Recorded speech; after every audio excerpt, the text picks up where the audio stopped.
Hello friends, जय हिंद। आज हम लोग आने वाले रीट एग्ज़ाम के लिए सीडीपी में हमारा जो पहला चैप्टर है साइकोलॉजी के बारे में पढ़ेंगे। जैसे कि मनोविज्ञान की प्रकृति कैसी है, मनोविज्ञान के अंतर्गत कौन कौन से संप्रदाय आते हैं, मनोविज्ञान की शाखाओं के बारे में, मनोविज्ञान के कथनों के बारे में। तो संपूर्ण ये चैप्टर हम लोग कंप्लीट करेंगे आज। और सीडीपी की संपूर्ण प्लेलिस्ट बनाई गई है, आप लोग जाके देख सकते हैं। और किस प्रकार पेपर आता है सीडीपी का, इसका भी हम लोगों ने एक सेट देख लिया है, 2-3 प्रैक्टिस सेट भी हम लोगों ने देख लिया है। और अगर आपको वीडियो अच्छा लगे तो चैनल को सब्सक्राइब करें, वीडियो को लाइक करें, कमेंट करें। तो चलिए देखते हैं यहाँ पे बताया गया है। जैसे कि सबसे पहले यहाँ पे बताया गया है, मनोविज्ञान एक ऐसा विज्ञान है जो प्राणियों के व्यवहार एवं मानसिक तथा दैहिक प्रक्रियाओं का अध्ययन करता है। व्यवहार में मानव व्यवहार के साथ साथ पशु पक्षियों के व्यवहार को भी सम्मिलित किया जाता है। तो मनोविज्ञान में क्या क्या अध्ययन किया जाता है? प्राणियों के व्यवहार, मानसिक तथा दैहिक प्रक्रियाओं का अध्ययन किया जाता है। और इसके साथ साथ मानव व्यवहार के साथ साथ पशु पक्षियों के व्यवहार को भी इसमें से सम्मिलित किया जाता है।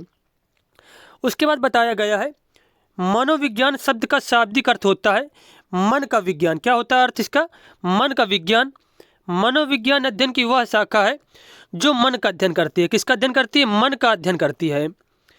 अब यहाँ पे बताया गया है, जैसा कि यहाँ पे बताया गया है, मनोविज्ञान शब्द अंग्रेजी भाषा के साइकोलॉजी शब्द से बना है। साइकोलॉजी शब्द की उत्पत्ति यूनानी अर्थात लैटिन भाषा के दो शब्द साइकी तथा लोगस से मिलकर हुई है। तो साइकोलॉजी शब्द का निर्माण किससे हुआ है? साइकी प्लस लोगस शब्द से मिलकर हुई है। और एक कौन सी भाषा का शब्द है जो है साइकोलॉजी? यूनानी या फिर लैटिन भाषा का। साइकी का शाब्दिक अर्थ होता है आत्मा, जबकि लोगस का शाब्दिक अर्थ क्या होता है? अध्ययन या ज्ञान। अर्थात अंग्रेजी शब्द साइकोलॉजी का शाब्दिक अर्थ हो जाता है आत्मा का अध्ययन करना या फिर आत्मा का अध्ययन करना, आत्मा का अध्ययन या फिर आत्मा का ज्ञान। तो यहाँ पे सारे पॉइंट आपको नोट करने हैं और सभी क्वेश्चन यहाँ पे पूछे गए, जितने में ये गोला लगे हैं ये सभी मोस्ट इंपॉर्टेंट पॉइंट है पेपर की दृष्टि से। उसके बाद हम लोग देखते हैं अगला पॉइंट यहाँ पे क्या बताया गया है।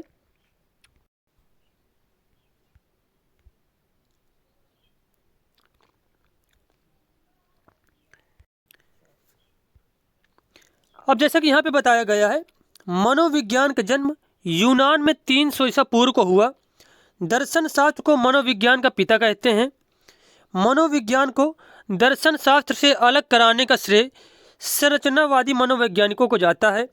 मनोवैज्ञानिक की प्रथम प्रयोगशाला की स्थापना विलियम वुंट ने 1879 ईस्वी को जर्मनी के लिपजिंग शहर में की थी। कहाँ की थी? जर्मनी के लिपजिंग शहर में की थी। और लिपजिंग विश्वविद्यालय, उस जगह जहाँ पे जो लिपजिंग शहर था वहीं पे था लिपजिंग विश्वविद्यालय। और जिसका प्रेजेंट टाइम में नाम हो गया है, जो लिपजिंग विश्वविद्यालय था इसका नाम हो गया है कार्ल मार्क्स विश्वविद्यालय। ये भी क्वेश्चन पूछा जाता है पेपर में। वह जगह का नाम हो गया कार्ल मार्क्स विश्वविद्यालय। और संरचनावाद के प्रतिपादक कौन थे? तो इसका आंसर हो जाएगा विलियम वुंट। कौन थे? William won't. प्रथम मनोवैज्ञानिक प्रयोगशाला की स्थापना कब की थी? 1879 में। कहाँ पर की थी? जर्मनी में की थी। उसके बाद बात की जाए यहाँ पे मनोविज्ञान की विचारधाराओं के बारे में, तो सबसे पहला हमारा है मनोविज्ञान आत्मा के विज्ञान के रूप में। मनोविज्ञान आत्मा के विज्ञान के रूप में, यह मनोविज्ञान की प्रथम विचारधारा है जिसका समय आरंभ से 16वीं सदी तक माना जाता है। इस विचारधारा के समर्थक प्लेटो, अरस्तु, डेकार्टे, सुकरात आदि को माना जाता है। यूनानी दार्शनिकों ने मनोविज्ञान को आत्मा के विज्ञान के रूप में स्वीकार किया। साइकोलॉजी शब्द का शाब्दिक अर्थ भी आत्मा के अध्ययन की ओर इंगित करता है। अब देखो यहाँ पे कैसे क्वेश्चन बनते हैं कि 16वीं सदी में मनोविज्ञान को क्या माना जाता था? तो आत्मा का विज्ञान माना जाता था। या फिर पूछ लिया जाए कि मनोविज्ञान सर्वप्रथम किस रूप में माना जाता था? तो आत्मा के विज्ञान के रूप में। किसके विज्ञान के रूप में? आत्मा के विज्ञान के रूप में माना जाता था। या फिर जो मनोविज्ञान था उसका अर्थ था आत्मा का अध्ययन करना। क्या था? आत्मा का अध्ययन करना।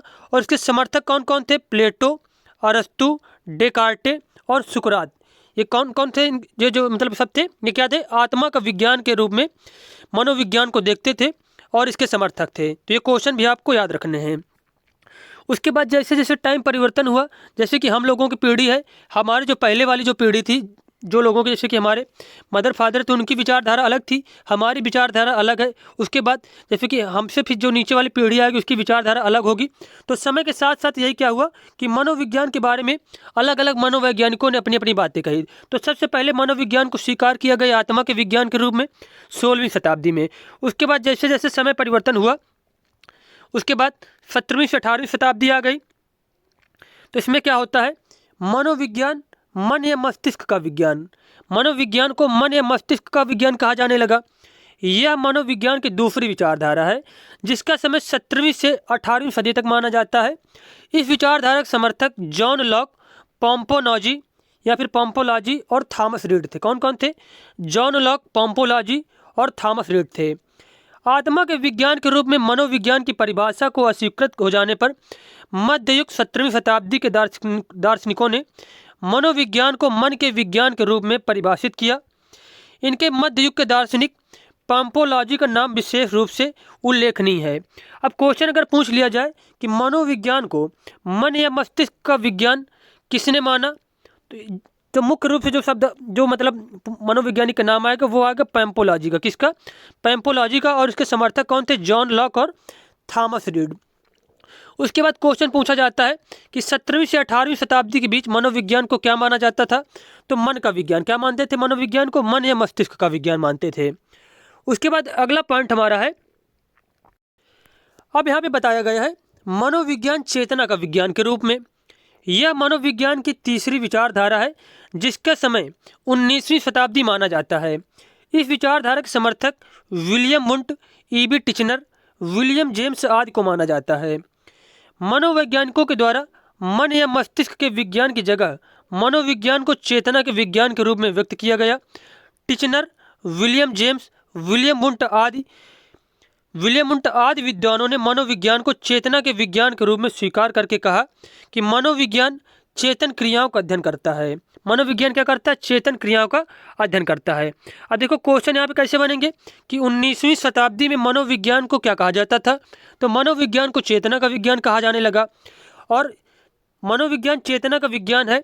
यह मनोविज्ञान की कौन सी विचारधारा? तो तीसरी विचारधारा है। इसके समर्थक कौन कौन थे? William Wundt, E B Titchener, William James. इन सब, ये जो सब थे, ये मनोविज्ञान को चेतना के विज्ञान के रूप में मानते थे। उसके बाद हमारी चौथी विचारधारा है, अब यहाँ पे चौथी विचारधारा है मनोविज्ञान व्यवहार का विज्ञान। अब यहाँ पे मनोविज्ञान को व्यवहार का विज्ञान कहा जाने लगा। यह मनोविज्ञान की नवीनतम विचारधारा है जिसका समय 20वीं शताब्दी के प्रारंभ से आज तक माना जाता है। यह मनोविज्ञान की सबसे महत्वपूर्ण विचारधारा है। इस विचारधारा के समर्थक कौन कौन थे? वाटसन, वुडवर्थ, स्किनर आदि को माना जाता है। और प्रेजेंट टाइम में जो मनोविज्ञान है किसको अपनाए हुए क्वेश्चन पूछा जाता है? तो व्यवहार के विज्ञान को। किसको? व्यवहार के विज्ञान को। मनोविज्ञान को व्यवहार के विज्ञान के रूप में स्वीकार किया जाने लगा। वाटसन, वुडवर्थ, स्किनर आदि मनोवैज्ञानिकों ने मनोविज्ञान को व्यवहार के एक निश्चित विज्ञान के रूप में स्वीकार किया। वर्तमान समय में मनोविज्ञान की इस विचारधारा को ही एक सर्वमान्य विचारधारा के रूप में स्वीकार किया जाता है। तो प्रेजेंट टाइम में जो मनोविज्ञान है, जो साइकोलॉजी है, उसको क्या माना जाता है? उसको माना जाता है कि यह व्यवहार का विज्ञान है। किसका विज्ञान है? व्यवहार का विज्ञान है। तो यही हमारी 4 विचारधाराएं थी मनोविज्ञान के बारे में। उसके बाद देखते हैं हम लोग अगला पॉइंट क्या बताया गया यहाँ पे। उसके बाद बताई गई है मनोविज्ञान की परिभाषाएं, मोस्ट इंपॉर्टेंट परिभाषाएं, और इनसे बहुत ज़्यादा क्वेश्चन पूछा जाता है। जैसे कि वुडवर्थ ने क्या बताया मनोविज्ञान को? सर्वप्रथम मनोविज्ञान ने अपनी आत्मा को छोड़ा, फिर इसने अपने मन को त्यागा, फिर इसने चेतना खोई, अब वह व्यवहार को अपनाए हुए। यह कथन किसका है? वुडवर्थ का। वाटसन ने क्या बताया? मनोविज्ञान व्यवहार का शुद्ध विज्ञान है। मनोविज्ञान क्या है? व्यवहार का शुद्ध विज्ञान है। मैकडुगल ने बताया मनोविज्ञान व्यवहार एवं आचरण का विज्ञान है। स्किनर ने मनोविज्ञान व्यवहार एवं अनुभव का विज्ञान है। स्किनर ने क्या कहा? मनोविज्ञान व्यवहार एवं अनुभव का विज्ञान है। क्रो ने कहा मनोविज्ञान मानव व्यवहार एवं मानवीय संबंधों का अध्ययन है। उसके बाद कुछ और परिभाषाएं यहाँ पर दी गई हैं। उसके बाद यहाँ पे बताया गया वुडवर्थ ने मनोविज्ञान को क्या कहा? मनोविज्ञान वातावरण के संपर्क में होने वाले व्यवहार का अध्ययन है। जेम्स ड्रेवर ने मनोविज्ञान शुद्ध विज्ञान है यह कहा। बोरिंग एवं लेंगफील्ड ने क्या कहा? मनोविज्ञान मानव प्रकृति का अध्ययन है। मैकडूगल ने कहा मनोविज्ञान जीवित वस्तुओं के व्यवहार का विधायक विज्ञान है। मनोविज्ञान ने क्या कहा, मैकडूगल ने क्या कहा था कि मनोविज्ञान जीवित वस्तुओं के व्यवहार का विधायक विज्ञान है। अब यहाँ पे बात की जाए मनोविज्ञान के संप्रदाय के बारे में। मनोविज्ञान के संप्रदाय के बारे में तो पहला हमारा संरचनावाद संप्रदाय। संरचनावाद संप्रदाय, अब देखो यहाँ पे बताया गया है, यह मनोविज्ञान का प्रथम संप्रदाय है जिसके प्रवर्तक विलियम वुंट टिचनर को माना जाता है। इस संप्रदाय के अनुसार मनुष्य की चेतना में मानसिक तत्वों का महत्वपूर्ण स्थान है। चेतना में संवेदना, प्रत्यक्ष ज्ञान, कल्पना, भाव आदि सम्मिलित हैं। संरचनावाद में अंतर्दर्शनात्मक विश्लेषण के द्वारा मन और चेतना के स्वरूप को जानने का प्रयास किया जाता है।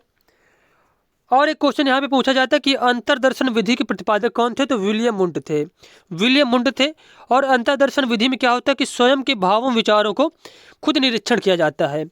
तो यही बताया गया है संरचनावाद में भी कि संरचनावाद में अंतर्दर्शनात्मक विश्लेषण के द्वारा मन और चेतना के स्वरूप को जानने का प्रयास किया जाता है। उसके बाद दूसरा हमारा है प्रकारवाद संप्रदाय। प्रकारवाद संप्रदाय, अब यहाँ पे बताया गया है प्रकारवाद संप्रदाय के प्रवर्तक जॉन डेवी विलियम जेम्स को माना जाता है। प्रकारवाद संप्रदाय के अनुसार मानसिक क्रियाओं गतिशील और प्रयोजनी होती है। कैसी होती हैं? सब प्रयोजनी होती हैं। प्रकारवादियों ने संपूर्ण व्यक्ति के अध्ययन पर जोर दिया और मनोविज्ञान तथा जीव विज्ञान में घनिष्ठ संबंध स्थापित किया। प्रकारवादियों ने किस पर जोर दिया था? संपूर्ण व्यक्ति के अध्ययन पर जोर दिया था और मनोविज्ञान तथा जीव विज्ञान में घनिष्ठ संबंध स्थापित किया। और इस संप्रदाय के प्रवर्तक कौन थे? जॉन डेवी और विलियम जेम्स। उसके बाद है साहचर्य संप्रदाय। साहचर्य संप्रदाय, इस संप्रदाय की स्थापना जॉन लॉक ने की थी। इसके अंतर्गत स्पंदन तथा स्मृति में संबंध ज्ञात करने के सहचर को स्वीकार किया गया था। किसके किसके बीच में संबंध? स्पंदन और स्मृति में संबंध ज्ञात करने के सहचर को स्वीकार किया गया था। और साहचर्यवाद के जो है संप्रदाय के प्रतिपादक कौन थे? John Locke. कौन थे? John Locke. उसके बाद है व्यवहारवाद संप्रदाय। कौन सा संप्रदाय? व्यवहारवाद संप्रदाय। इस संप्रदाय के प्रतिपादक जेबी वाटसन को माना जाता है। व्यवहारवाद संप्रदाय मूर्त यथार्थ तथ्यों की व्याख्या करता है। इसके अनुसार मनोविज्ञान प्रकृति विज्ञान की एक विशुद्ध प्रयोगात्मक शाखा है जिसका उद्देश्य व्यवहार का अध्ययन करना है। जिसका उद्देश्य क्या है? व्यवहार की व्याख्या, नियंत्रण और उसके विषय में भविष्यवाणी करना है। इसके अनुसार परिवेश में आवश्यक परिवर्तन करके किसी भी व्यक्ति को कुछ भी बनाया जा सकता है। और जैसा कि वाटसन ने कहा था कि मुझे तुम एक बालक दे दो, मैं उसे चोर, वकील, डॉक्टर जो तुम कहोगे वही मैं बना दूंगा। उसके बाद गेस्टाल्टवाद संप्रदाय। अब जैसे कि बताया गया है, यह आपकी सूझ पर निर्भर करता है कि आप इस चित्र को अधूरा या पूर्ण रूप से देख रहे हो। जैसे कि यहाँ पे चित्र बताया गया है, तो गेस्टाल्टवाद क्या है? यह आपकी सूझ पर निर्भर करता है कि आप कैसे देख रहे हो, उसको संपूर्ण के रूप में देख रहे हो या फिर आधा रूप में देख रहे हो। तो बात किया जाए यहाँ पे गेस्टाल्टवाद में, जैसा कि यहाँ पे बताया गया, इस संप्रदाय के प्रतिपादक वर्दाइमर को माना जाता है और इसके समर्थक कौन कौन थे? कोफका, कोहलर तथा कर्ट लेविन। मुख्य रूप से संपादक कौन थे? वर्दाइमर। कौन थे? वर्दाइमर, या कहीं कहीं पे वर्दिमर लिखा मिलेगा। और इसके समर्थक कौन थे? कोफका, कोहलर तथा कर्ट लेविन। इस संप्रदाय का जन्म जर्मनी में लगभग 1912 ईस्वी में हुआ। गेस्टाल्ट शब्द का अर्थ है समग्र रूप या फिर आकृति, संरचना आदि। इस संप्रदाय के अनुसार मनोविज्ञान को व्यवहार तथा अनुभव के प्रकार का अध्ययन करना चाहिए। किसका किसका अध्ययन किया जाता है इसमें से? व्यवहार और अनुभव का। उसके बाद है प्रेरक संप्रदाय। कौन सा संप्रदाय? प्रेरक संप्रदाय। इस संप्रदाय का प्रतिपादक विलियम मैकडूगल है। यह संप्रदाय मशीनी या व्यवहार विचार के बिल्कुल विरुद्ध है। इसे प्रेरक इसलिए कहा जाता है क्योंकि यह प्रेरणा, कार्य करने या कार्य करने की इच्छा पर बल देता है। उसके बाद है मनोविश्लेषणात्मक संप्रदाय। इस संप्रदाय का प्रतिपादक सिगमंड फ्रायड को माना जाता है। इस संप्रदाय में अचेतन एवं पूर्ण चेतन व्यवहार को सम्मिलित किया गया है। इस संप्रदाय में व्यवहार निर्धारण तथा व्यक्तित्व में काम मूल प्रवृत्ति कारक को भी महत्वपूर्ण स्थान दिया गया है। किसको किसको महत्वपूर्ण स्थान दिया गया है? इसमें व्यक्तित्व में काम मूल प्रवृत्ति कारक को भी महत्वपूर्ण स्थान दिया गया है। और मनोविश्लेषण संप्रदाय के प्रतिपादक कौन थे? Sigmund Freud. कौन थे? Sigmund Freud. अब यहाँ पे बताया गया है मनोविज्ञान की प्रकृति के बारे में। जैसे कि मनोविज्ञान व्यवहार का विज्ञान है। मनोविज्ञान में मानव तथा पशु के सभी प्रकार के व्यवहारों का अध्ययन किया जाता है। उसके बाद मनोविज्ञान विधायक विज्ञान। इसका क्या तात्पर्य है कि मनोविज्ञान में व्यवहार का अध्ययन करने के लिए विभिन्न विधियों एवं प्रविधियों का प्रयोग किया जाता है, जिसकी वजह से मनोविज्ञान को विधायक विज्ञान माना जाता है। उसके बाद बात की जाए मनोविज्ञान मनोसामाजिक विज्ञान है। इसके अंतर्गत जैसे कि मनोविज्ञान के माध्यम से व्यक्ति के विकास का क्रमबद्ध अध्ययन किया जाता है। मनोविज्ञान जीव विज्ञान है, क्योंकि मनोविज्ञान के माध्यम से व्यक्ति के विकास का क्रमबद्ध अध्ययन किया जाता है, इसलिए मनोविज्ञान को जीव विज्ञान माना जाता है।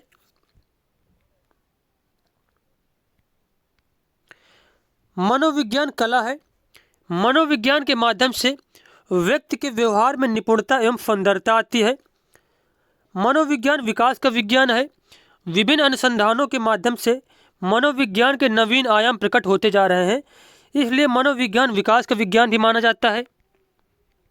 उसके बाद बात की जाए यहाँ पे शिक्षा मनोविज्ञान की प्रकृति के बारे में, तो मनोविज्ञान शुद्ध विज्ञान है, जबकि शिक्षा मनोविज्ञान विज्ञान व कला दोनों है। मनोविज्ञान क्या है? शुद्ध विज्ञान है, जबकि शिक्षा मनोविज्ञान क्या है? विज्ञान व कला दोनों है। उसके बाद हम लोग पढ़ेंगे मनोविज्ञान की शाखाओं के बारे में कि मनोविज्ञान के अंतर्गत कौन कौन सी शाखाएं हैं इसकी। जैसे कि पहली शाखा है हमारी सामान्य मनोविज्ञान। सामान्य मनोविज्ञान में मानव के सामान्य व्यवहार का साधारण अध्ययन किया जाता है। उसके बाद असामान्य मनोविज्ञान। इस शाखा में मानव के असाधारण तथा असामाजिक व्यवहारों का अध्ययन किया जाता है। इस शाखा में मानसिक रोगी के व्यवहारों, उसके कारणों तथा उपचारों का विश्लेषण किया जाता है। उसके बाद है मानव मनोविज्ञान। मनोविज्ञान की यह शाखा केवल मनुष्यों के व्यवहारों का अध्ययन करती है, पशु व्यवहारों को यह अपने क्षेत्र में बाहर रखती है। मानव मनोविज्ञान जो है, इसमें से केवल मनुष्यों के व्यवहारों का अध्ययन किया जाता है। उसके बाद है व्यक्ति मनोविज्ञान। मनोविज्ञान की वह शाखा जो एक व्यक्ति का विशिष्ट रूप से अध्ययन करती है, व्यक्ति मनोविज्ञान कहलाती है। इसकी प्रमुख विषय वस्तु व्यक्तिगत विभिन्नताएं होती हैं। उसके बाद है पशु मनोविज्ञान। मनोविज्ञान की यह शाखा पशु जगत से संबंधित है और पशु के व्यवहारों का अध्ययन करती है। मानव मनोविज्ञान तथा पशु मनोविज्ञान अपने अपने निष्कर्षों से एक दूसरे को लाभान्वित करते हैं। उसके बाद है समूह मनोविज्ञान। इस शाखा को समाज मनोविज्ञान के नाम से भी पुकारा जाता है। इससे हम अध्ययन करते हैं कि समाज या समूह में रहकर व्यक्ति का व्यवहार क्या है। इसमें समाज या समूह में रहकर व्यक्ति का व्यवहार क्या है यह तय किया जाता है, और इसको समाज मनोविज्ञान भी कहते हैं, समूह मनोविज्ञान को। उसके बाद है बाल मनोविज्ञान। बाल मनोविज्ञान बालक की शारीरिक, मानसिक, सामाजिक, गामक तथा संवेगात्मक परिस्थितियाँ प्रौढ़ से भिन्न होती हैं, अतः उसका व्यवहार भी प्रौढ़ व्यक्ति से भिन्न होता है। इसलिए बालक के व्यवहारों का प्रत्यक्ष अध्ययन किया जाता है और इस शाखा को बाल मनोविज्ञान कहते हैं। इसको क्या कहते हैं? बाल मनोविज्ञान कहा जाता है। उसके बाद है प्रौढ़ मनोविज्ञान। कौन सा मनोविज्ञान? प्रौढ़ मनोविज्ञान। मनोविज्ञान की शाखा में प्रौढ़ व्यक्तियों के विभिन्न व्यवहारों का अध्ययन किया गया है। उसके बाद है शिक्षा मनोविज्ञान। जिन व्यवहारों का शिक्षा से संबंध होता है उनका शिक्षा मनोविज्ञान के अंतर्गत अध्ययन होता है। शिक्षा मनोविज्ञान व्यवहारों का न केवल अध्ययन ही करती है वरना व्यवहारों के परिमार्जन का भी प्रयास करती है। शिक्षा मनोविज्ञान क्या करती है? व्यवहारों का न केवल अध्ययन करती है बल्कि व्यवहारों के परिमार्जन का भी प्रयास करती है, मतलब उनको अच्छा करने, संशोधित करने का भी प्रयास करती है। उसके बाद है औद्योगिक मनोविज्ञान।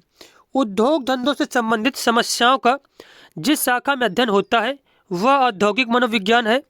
इसमें मजदूरों के व्यवहारों, मजदूर समस्या, उत्पादन, व्यय समस्या, कार की दशाएं और उनका प्रभाव जैसे विषयों पर अध्ययन किया जाता है। उसके बाद है शुद्ध मनोविज्ञान। क्या है शुद्ध मनोविज्ञान? मनोविज्ञान का यह क्षेत्र मनोविज्ञान के सैद्धांतिक पक्ष से संबंधित है और मनोविज्ञान के सामान्य सिद्धांतों, पाठ्य वस्तु आदि से अवगत कराकर हमारे ज्ञान में वृद्धि कराती है। उसके बाद है व्यवहारिक मनोविज्ञान। मनोविज्ञान की शाखा के अंतर्गत उन सिद्धांतों, नियमों तथा तथ्यों को रखा गया है जिन्हें मानव के जीवन में प्रयोग किया जाता है। शुद्ध मनोविज्ञान सैद्धांतिक पक्ष है, जबकि व्यवहारिक मनोविज्ञान व्यवहारिक पक्ष है। उसके बाद है अपराध मनोविज्ञान। कौन सा मनोविज्ञान? अपराध मनोविज्ञान। इस शाखा में अपराधियों के व्यवहारों, उन्हें ठीक करने के उपायों, उनकी अपराध प्रवृत्तियों, उनके कारण निवारण आदि का अध्ययन किया जाता है। उसके बाद है परा मनोविज्ञान। कौन सा मनोविज्ञान? परा मनोविज्ञान। यह मनोविज्ञान की नवविकसित शाखा है।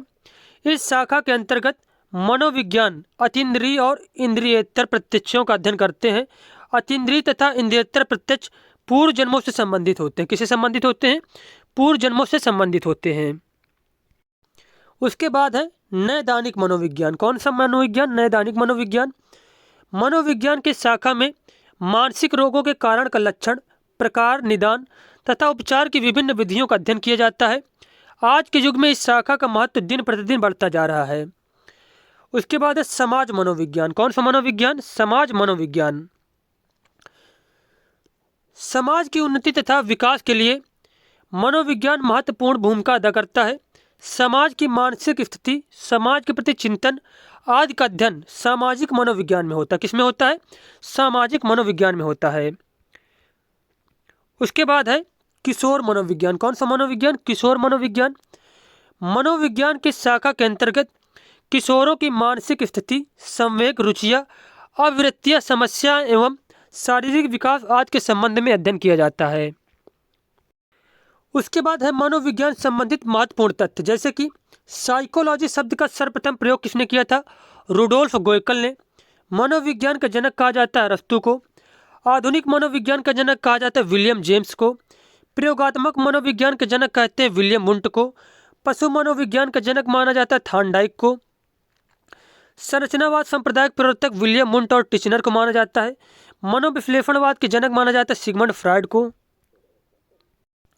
उसके बाद गेस्टाल्टवाद संप्रदाय के जनक माना जाता है वर्दिमर को, और इसके साथ साथ कोहलर और कोफका को। व्यवहारवाद के जनक माना जाता है वाटसन को। प्रयास एवं त्रुटि के सिद्धांत का प्रतिपादन किया था थॉर्नडाइक ने। अनुबंधन का सिद्धांत दिया था पावलाव ने। क्रिया प्रसूत सिद्धांत दिया स्किनर ने। पुनर्बलन के सिद्धांत के जनक सीएल हल। मानवतावादी दृष्टिकोण के प्रतिपादक थे अब्राहम मैस्लो। प्रेरक संप्रदाय के प्रतिपादक विलियम मैकडूगल को माना जाता है। उसके बाद प्रकारवाद संप्रदाय के प्रतिपादक, प्रकारवाद प्रतिपादक संपादक माने जाते हैं। प्रकारवाद जो संप्रदाय उसके प्रतिपादक माने जाते हैं विलियम जेम्स और जॉन टीबी। तो हमारा पहला चैप्टर कंप्लीट हो गया। मिलते हैं नेक्स्ट वीडियो में। धन्यवाद।